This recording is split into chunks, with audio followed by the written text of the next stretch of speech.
Robert Martinez stood in the produce section of Morrison's grocery store, his weathered hands trembling slightly as he held a single apple.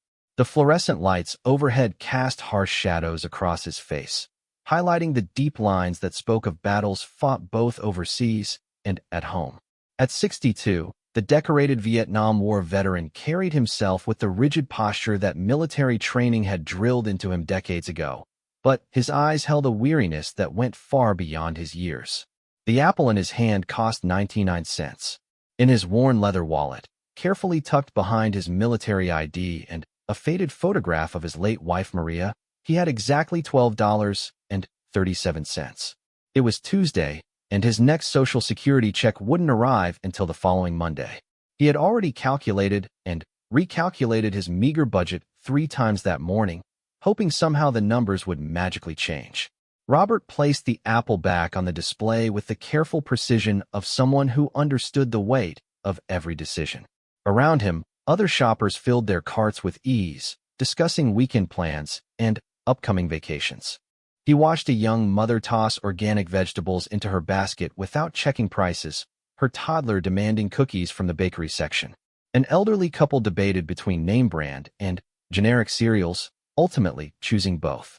Robert remembered when such choices had been luxuries he could afford.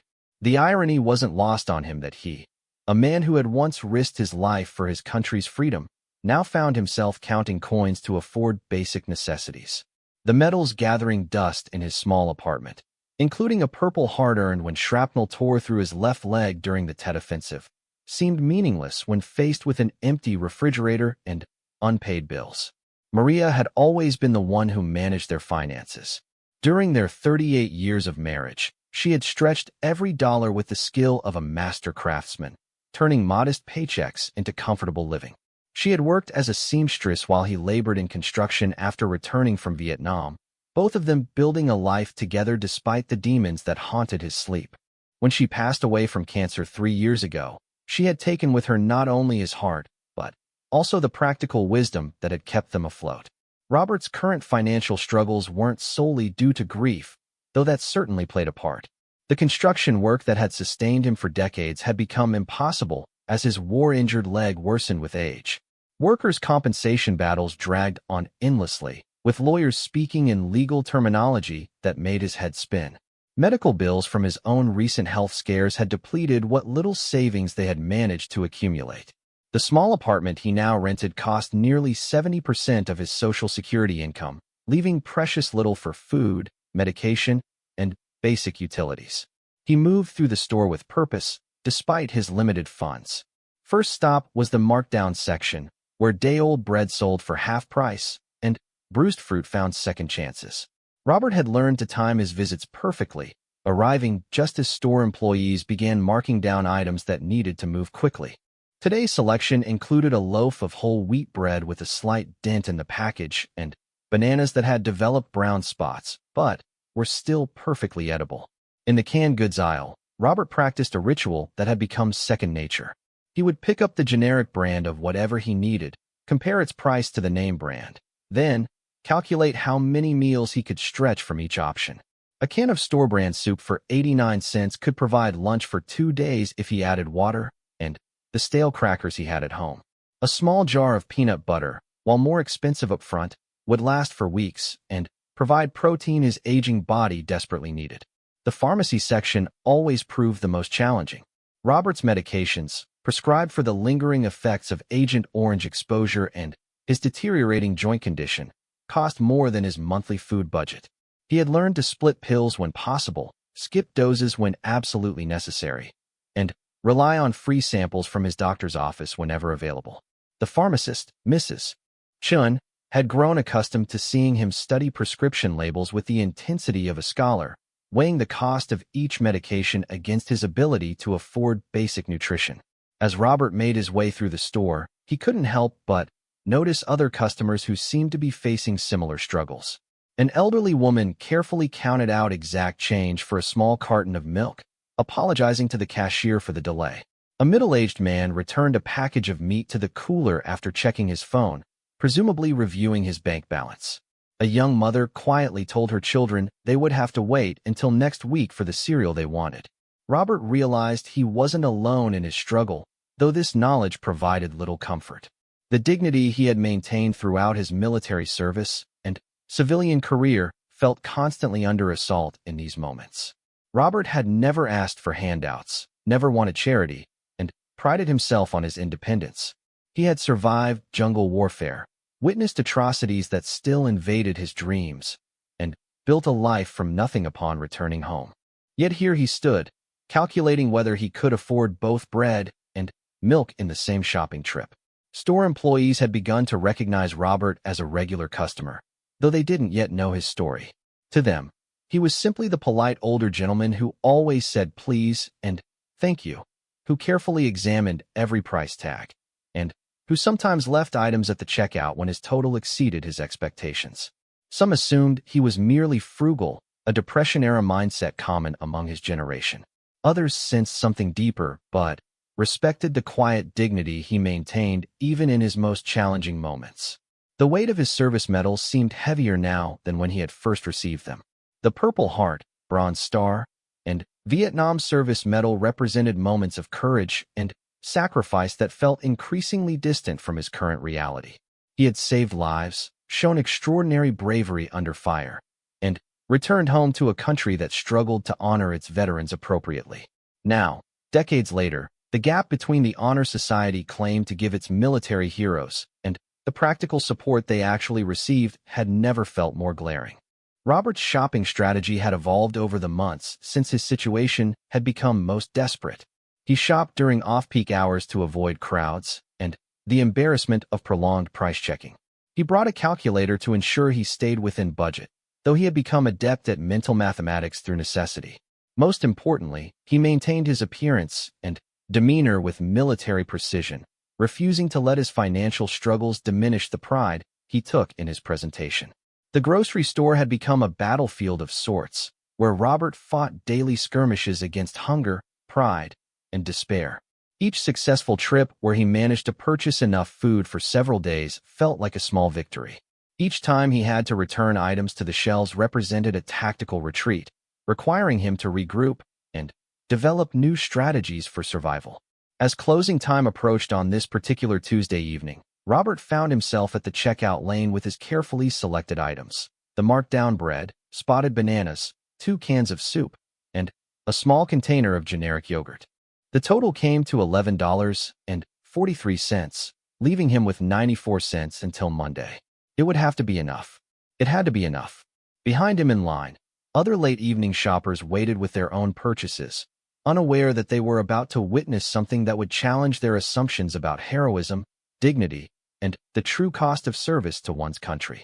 Robert approached the checkout counter with the same steady determination that had carried him through the jungles of Southeast Asia, not knowing that this ordinary Tuesday evening would become anything but ordinary. Sarah Williams had been working at Morrison's grocery store for 8 months, saving money for college while finishing her senior year of high school. At 17, she possessed a maturity beyond her years, shaped by growing up in a single-parent household where every dollar mattered. Her mother, Linda, worked 2 jobs to keep their small family afloat, and Sarah had learned early the value of hard work and compassion for others facing difficult circumstances. The evening shift was typically quieter than the busy afternoon rush, giving Sarah time to observe the customers who came through her checkout line. She had developed an eye for reading people: the harried parents grabbing last-minute dinner ingredients, the college students buying ramen noodles and energy drinks, the elderly shoppers who moved slowly but always had kind words and exact change. Each customer told a story through their purchases, and Sarah had become an unwitting anthropologist of human behavior. When Robert Martinez approached her checkout lane that Tuesday evening, Sarah immediately noticed several things about him. His clothes were clean and pressed, his gray hair neatly combed, and his posture spoke of military bearing. But there was something in his careful movements, the way he handled each item with deliberate precision, that suggested this shopping trip carried more weight than usual. She had seen similar behavior in other customers who were clearly struggling financially, but something about this man seemed different. "Good evening, sir," Sarah said with her customary smile as Robert began placing his items on the conveyor belt.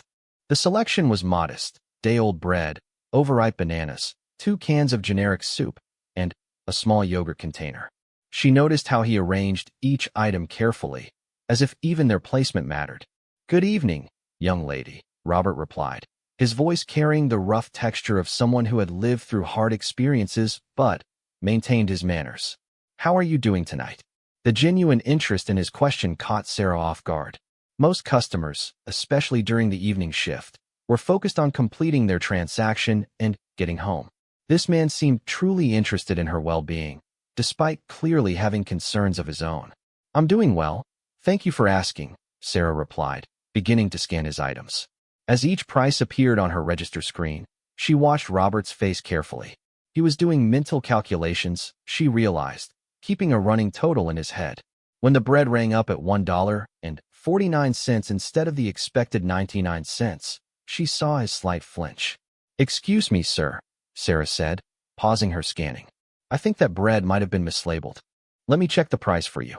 She had noticed that the bread came from the markdown section, where items were supposed to be heavily discounted. Without waiting for Robert's response, she picked up the phone to call for a price check.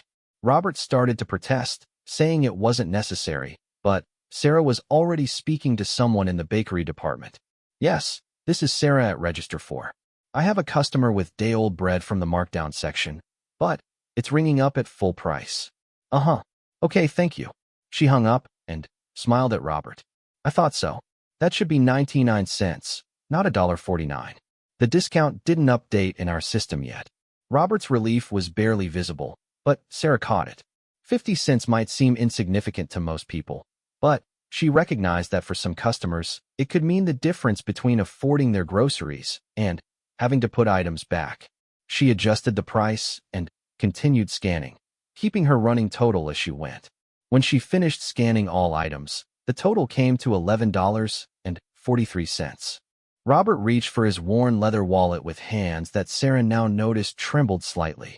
As he opened it, she caught a glimpse of military identification and what appeared to be an old photograph. He counted out his money carefully, $10 bills, then singles, then quarters and dimes, finally adding pennies to reach the exact amount. $11.43 exactly, Robert said, placing the money on the counter with the same precision he had used to arrange his groceries. Sarah could see that this transaction had used nearly all the cash in his wallet. The few coins remaining wouldn't buy much of anything. As Sarah processed the payment and began bagging his groceries, her mind raced. There was something about this man that spoke to her heart. His dignity in the face of obvious financial hardship, his genuine kindness to a teenage cashier, and those glimpses of military service in his wallet painted a picture that troubled her deeply. Here was someone who had clearly served his country, yet was struggling to afford basic necessities. "Did you serve in the military, sir?" Sarah asked as she carefully packed his items, making sure the bread wouldn't get crushed and the bananas were handled gently. Robert looked up, surprised by the question. "Yes, I did. Vietnam, long time ago." He seemed reluctant to elaborate, but something in Sarah's respectful tone encouraged him to continue. "Different world back then. My grandfather served in Vietnam too," Sarah said softly. "He never talked about it much, but my mom always said we should be grateful for people like him. People like you." The simple statement hit Robert harder than he expected. It had been a long time since anyone had connected his current situation with his military service, and even longer since someone had expressed genuine gratitude for his sacrifice. Most people either ignored veterans entirely or offered empty platitudes that felt hollow. This young woman's words carried a sincerity that touched something deep in his chest. "That's very kind of you to say," Robert managed, his voice slightly thick with emotion he was trying to control. Sarah finished bagging his groceries, but instead of handing him the receipt and moving on to the next customer, she hesitated. There was no line behind Robert, and something inside her was screaming that this moment mattered more than she understood. She looked at this dignified man who was clearly struggling, thought about her grandfather who had died when she was young but whose service her family had always honored, and made a decision that would change everything. "Sir, I hope you don't mind me asking, but are you doing okay? I mean, financially?" The question came out in a rush, and Sarah immediately worried she had overstepped boundaries. Her manager had always taught her to be professional, but not intrusive. Robert was taken aback by the directness of her question. His first instinct was to deflect, to maintain the privacy he had carefully guarded around his struggles. But something about this young woman's genuine concern and the way she had already shown him small kindnesses made him reconsider his automatic response. "Things have been better," he admitted quietly, glancing around to make sure no other customers were within earshot. "But I'm managing." Sarah could see that managing was probably an understatement. She thought about her own family struggles, how her mother worked herself to exhaustion to provide for them, and how even small acts of kindness from strangers had sometimes made the difference between a good day and a terrible one. She thought about her grandfather and wondered if anyone had helped him when he came home from war. The store was nearly empty now, with only a few other customers shopping in distant aisles. Sarah's manager was in the office doing paperwork, and the other cashiers were busy with closing procedures. It was just her and Robert in this moment, and Sarah felt the weight of possibility settling around them. "Would it be okay if I did something for you?" Sarah asked, her heart pounding as she spoke. "It's not charity or anything like that. It's just, I'd like to help if you'll let me." Robert studied her face, seeing nothing but genuine concern and kindness. No pity, no condescension, just a young person who seemed to understand that sometimes people need help, and that offering it was a privilege rather than a burden. He thought about his pride, about the independence he had fought so hard to maintain, and then he thought about the empty refrigerator waiting for him at home. "What did you have in mind?" he asked carefully. Sarah took a deep breath, knowing that what she was about to suggest would use up most of her evening's tip money and part of her paycheck, but feeling more certain about this decision than she had about anything in a long time. "Let me buy you some real groceries," she said. "Not just enough to get by, but actual food. Good food. You served our country, and I know my grandfather would want me to take care of someone like you." The offer hung in the air between them, loaded with implications neither of them fully understood yet. Robert felt his carefully maintained composure beginning to crack, while Sarah held her breath, hoping she hadn't insulted this proud man while trying to show him kindness. Around them, the ordinary business of a grocery store continued. Fluorescent lights hummed overhead, the background music played softly, and the distant sound of other customers going about their evening shopping created a mundane backdrop for a moment that was about to become extraordinary. Robert stood frozen at the checkout counter, Sarah's words echoing in his mind. In his 62 years of life, through war, love, loss, and hardship, he had rarely found himself speechless. Yet this 17-year-old cashier had just offered him something that went far beyond groceries. She had offered him dignity wrapped in kindness, understanding packaged with generosity. "Young lady," Robert began, his voice rougher than usual, "I can't let you do that. You work hard for your money, and I'm sure you have your own needs." Sarah shook her head firmly, a determination in her eyes that reminded Robert of soldiers he had known who wouldn't abandon their positions no matter the cost. "Sir, with respect, this isn't about what you'll let me do. This is about what I need to do. For my grandfather, for you, for me. Please." The simplicity of her plea cut through Robert's defenses more effectively than any argument could have. He saw in her face not pity or superiority, but recognition. She saw him not as a charity case, but as someone worthy of respect and care. It was the difference between being helped and being honored. "What's your name?" Robert asked quietly. "Sarah Williams." "Sarah, I'm Robert Martinez, and I want you to understand something before we go any further." He straightened to his full height, military bearing asserting itself. "I didn't serve my country expecting anything in return. I did it because it was my duty, and I was proud to do it. What you're offering, it's not something I've ever asked for." "I know that," Sarah replied. "That's exactly why I want to help. You're not asking. You're not demanding. You're just quietly carrying whatever burden you're carrying, and that tells me everything I need to know about the kind of person you are." Around them, the store continued its evening routine, but their conversation had created a bubble of intimacy that felt separate from the mundane world of commerce. Sarah's manager, Jennifer, emerged from the office to check on the closing procedures and noticed the extended conversation at Register 4. Rather than interrupt, she observed from a distance, recognizing that something significant was happening. "What would this look like?" Robert asked, his practical nature asserting itself even as his emotions churned. I mean, how would this work? Sarah had been thinking about exactly that question. Well, you've already got those groceries, she said, pointing to his bag. How about we start fresh? You tell me what you actually need for the week, what would help you feel like you're eating well, and we go from there. No limits, no calculations, no worrying about price tags. The concept was so foreign to Robert that he almost couldn't process it. When was the last time he had shopped without calculating every penny? When had he last chosen what he wanted rather than what he could afford? The freedom Sarah was offering felt almost dangerous in its vastness. I haven't done that in. I can't remember how long, Robert admitted. Then, let's remember what it feels like, Sarah said. She picked up the phone and called her manager. Jennifer, could you come to register for a minute? I need to talk to you about something important.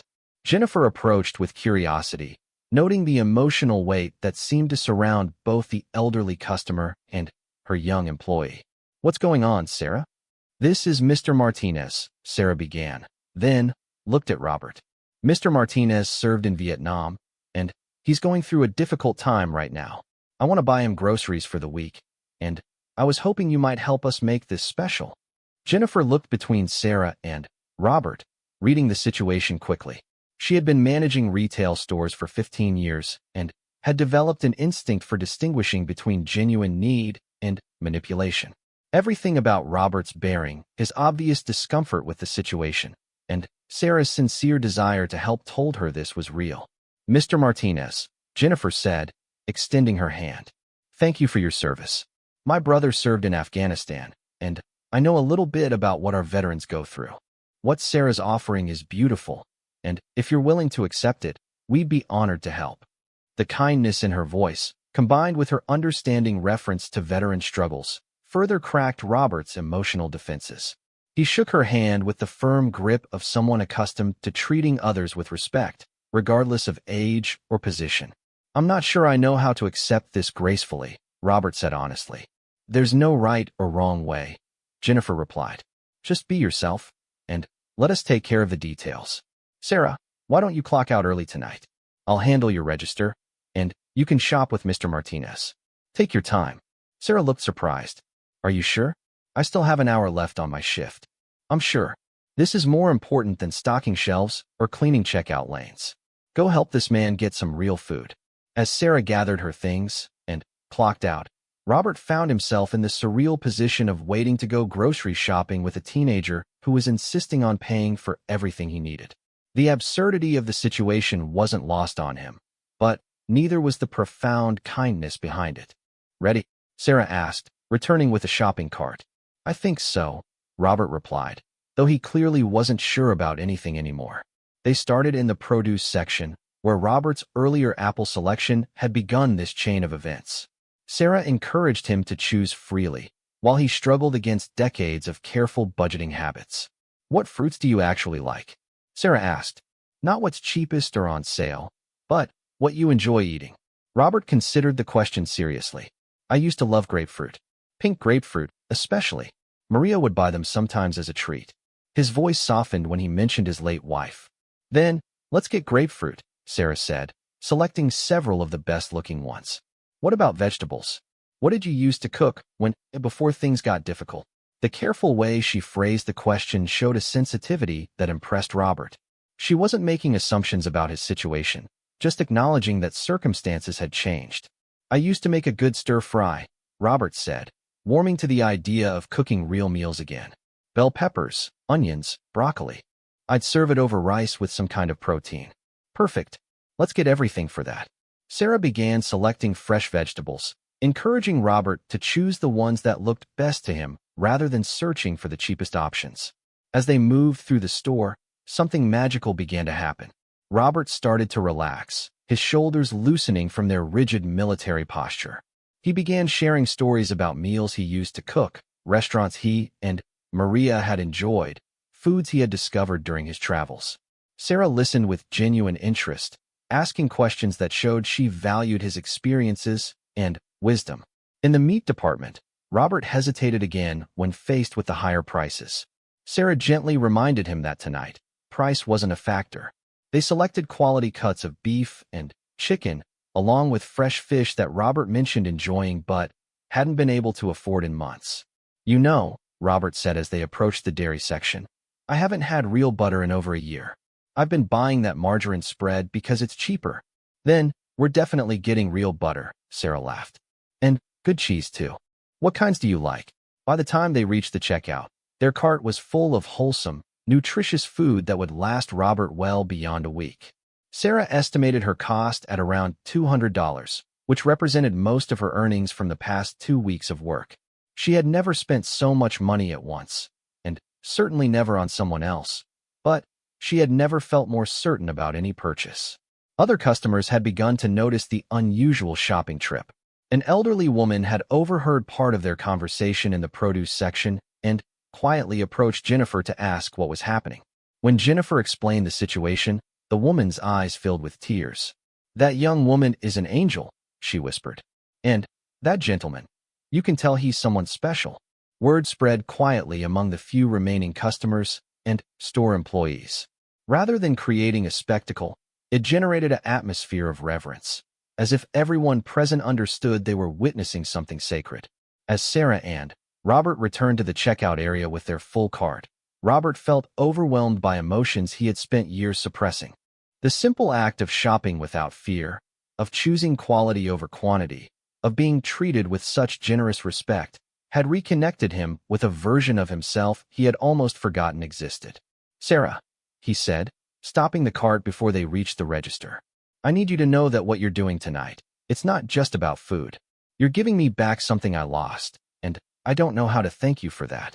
Sarah looked at this dignified man who had served his country, suffered losses she couldn't imagine, and maintained his integrity through struggles that would have broken many people. "You don't need to thank me, Mr. Martinez. You've already given more than enough. Tonight, just let someone give back to you." As they approached the checkout lane, neither of them realized that their simple act of kindness was about to create ripples that would spread far beyond the walls of Morrison's grocery store. The few customers and employees who had witnessed their interaction were already moved to tears, but the most powerful moment was yet to come. As Sarah and Robert approached the checkout lane with their full cart, the atmosphere in Morrison's grocery store had quietly transformed. What had begun as an ordinary Tuesday evening had evolved into something extraordinary, though neither Sarah nor Robert fully understood the impact their interaction was having on everyone around them. Jennifer had positioned herself at the register to handle their transaction personally. As she began scanning items, she couldn't help but notice the quality and variety of food they had selected: fresh produce, quality meats, real dairy products, and pantry staples that would provide nutritious meals for weeks. But more than the groceries themselves, she was struck by the change in Robert's demeanor. The careful, worried calculation that had marked his earlier shopping trip had been replaced by something she rarely saw in struggling customers: genuine contentment. He stood straighter, spoke more freely, and seemed to have regained some essential part of himself that poverty had forced him to hide. "Mr. Martinez," Jennifer said as she scanned a package of the pink grapefruit he had mentioned loving. "Sarah told me you served in Vietnam. My brother Jake did 3 tours in Afghanistan. I know it's not the same war, but I have some idea of what you and your fellow veterans sacrificed for us." Robert nodded, appreciating the acknowledgement without the awkwardness that sometimes accompanied such conversations. "Different wars, same dedication. I hope your brother made it home safely." "He did, physically anyway. The other part, well, that's been harder." Jennifer's voice carried the weight of watching someone she loved struggle with invisible wounds. The conversation was overheard by Mrs. Eleanor Patterson, an elderly customer who had been quietly observing from the next aisle over. She approached the checkout area, her own small basket of items seeming insignificant compared to the emotional weight of what she was witnessing. "Excuse me," Mrs. Patterson said softly, addressing Robert directly. "I couldn't help but overhear. My late husband served in Vietnam as well. He was with the 173rd Airborne." Her voice trembled slightly as she spoke. Robert's attention sharpened immediately. "The Sky Soldiers. Your husband was a brave man, ma'am. I served with the 25th Infantry. We worked alongside the 173rd on several operations." Harold used to tell stories about soldiers from other units who helped his men through difficult times, Mrs. Patterson continued. He always said that the bonds formed over there went beyond individual units. You were all brothers. As this conversation unfolded, other customers began to pause in their shopping, drawn by something they couldn't quite name but instinctively recognized as important. David Chun, a middle-aged accountant picking up dinner ingredients, found himself setting down his basket and listening. Maria Santos, a nurse finishing a double shift, stopped arranging her items on the neighboring checkout belt and turned her attention to the growing circle of people. Sarah continued to pay for the groceries, her debit card nervously clutched in her hand as the total climbed higher than she had ever spent at once. But, with each item scanned, she felt more confident in her decision. Watching Robert interact with other customers, seeing him share memories and connect with fellow Americans who understood service and sacrifice, reinforced her belief that she was participating in something much larger than a simple grocery transaction. Your total comes to $187.43, Jennifer announced, then immediately added, and, Sarah, I want you to know that the store is covering 20% of this purchase. We have a veteran appreciation fund that Mr. Lopez started last year, and this seems like exactly the kind of situation it was meant for. Mr. Lopez was the store owner, a second-generation immigrant whose father had served in World War II. He had quietly established the fund after noticing that several regular customers who were clearly veterans sometimes struggled to afford their groceries. Jennifer had discretionary authority to use the fund in situations like this. The reduction brought Sarah's cost down to just under $150, still a significant expense for her, but more manageable than she had feared. As she completed the transaction, Mrs. Patterson stepped forward with her own surprise. Young lady, she said, addressing Sarah, I'd like to contribute to what you're doing here. My Harold would have wanted that. She pulled out her wallet and handed Sarah two $20 bills. Please, let me be part of this kindness. Before Sarah could protest, David Chun approached as well. I'm not a veteran, he said, but my uncle served in Korea, and I know how difficult things can be for service members when they come home. I'd like to help too. He offered Sarah a $50 bill. Maria Santos, the nurse, came forward next. I see heroes every day in the hospital, she said. They come in broken and hurting, and society doesn't always take care of them the way it should. This man served his country, and you're honoring that service. Let me honor it too. She handed Sarah $30. What happened next surprised everyone, including Jennifer, who had worked in retail long enough to think she had seen everything. Other customers throughout the store began to approach the checkout area. Word had spread quietly through the aisles about the young cashier buying groceries for a Vietnam veteran, and people were drawn to participate in whatever way they could. Tom Bradley, a construction worker who understood the physical toll of manual labor, contributed $20. Janet Williams, a teacher who recognized the value of honoring service, added $15. An elderly couple, the Hendersons, who had struggled financially themselves during their retirement, pooled their resources to contribute $25. What's happening here? Robert asked, overwhelmed by the sudden appearance of so many generous strangers. I think, Sarah said, her own voice thick with emotion. People are showing you how much your service meant to them, and how much it still means. By the time all the contributions were counted, Sarah found that her actual cost for Robert's groceries was less than $30. The spontaneous generosity of complete strangers had transformed her individual act of kindness into a community expression of gratitude and respect. But the evening's surprises weren't finished. Mr. Lopez himself appeared, having been called by Jennifer when she realized what was happening in his store. He was a compact man in his 60s, with calloused hands and kind eyes that reflected his understanding of hard work and sacrifice. Mr. Martinez, Mr. Lopez said, extending his hand. I'm Miguel Lopez, and this is my store. I want to personally thank you for your service to our country, and I want to offer you something. He handed Robert a card that looked like a store membership card, but with special markings. This is our Veterans Always card, he explained. My father served in World War II, and he taught me that we have an obligation to take care of those who served. This card entitles you to free groceries once a month, no questions asked, no paperwork required. It's not charity. It's earned benefits that should have been provided by our government, but weren't. Robert stared at the card, then at the growing group of people surrounding him. His carefully maintained emotional control finally cracked completely, and tears began streaming down his weathered cheeks. But these weren't tears of shame or embarrassment. They were tears of relief, gratitude, and recognition that he wasn't alone in the world after all. "I don't understand," he said, his voice breaking. "All I did was serve my country, like millions of others. I never expected. I never asked for."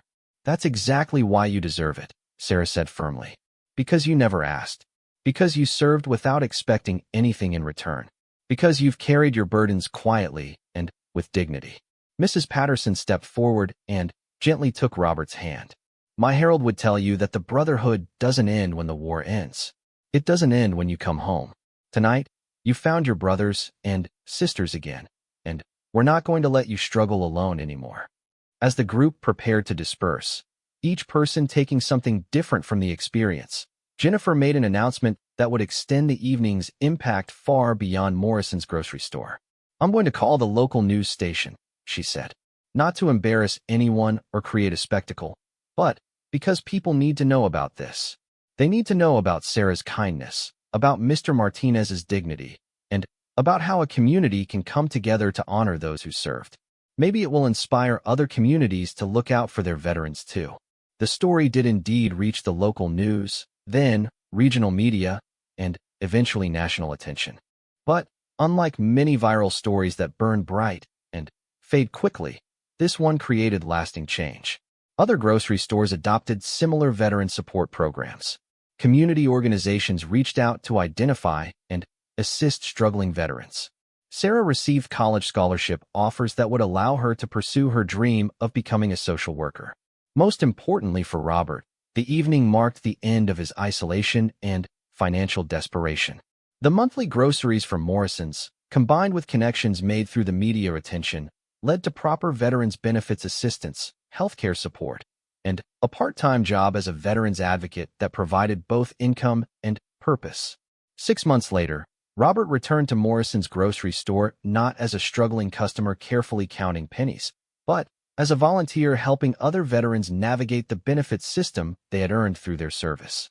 Sarah, now in college but still working part-time at the store, often joined him in these efforts. The relationship between them had evolved into something resembling family. He became the grandfather figure she had lost early in life, while she remained the reminder that kindness and generosity could flourish even in the youngest hearts. Their Tuesday evening encounter had proven that individual acts of compassion, when witnessed by others, could create waves of positive change that spread far beyond their original scope. As Robert often told audiences when sharing his story at veterans events, "I thought I was just buying groceries that night. Instead, I found out that heroism isn't limited to battlefields, that family isn't limited to blood relations, and that sometimes the people who save us are the ones we least expect." A 17-year-old cashier reminded me that service never ends, it just changes form. And sometimes, it's our turn to be served by those whose hearts are bigger than their years. The story became a testament to the truth that in a world often focused on division and difference, simple human kindness could still bridge any gap, heal old wounds, and remind everyone involved of the better angels of their nature. It proved that heroism comes in many forms, and sometimes the most powerful acts of courage happen not on battlefields, but in ordinary places where extraordinary people choose to see and respond to the needs of others.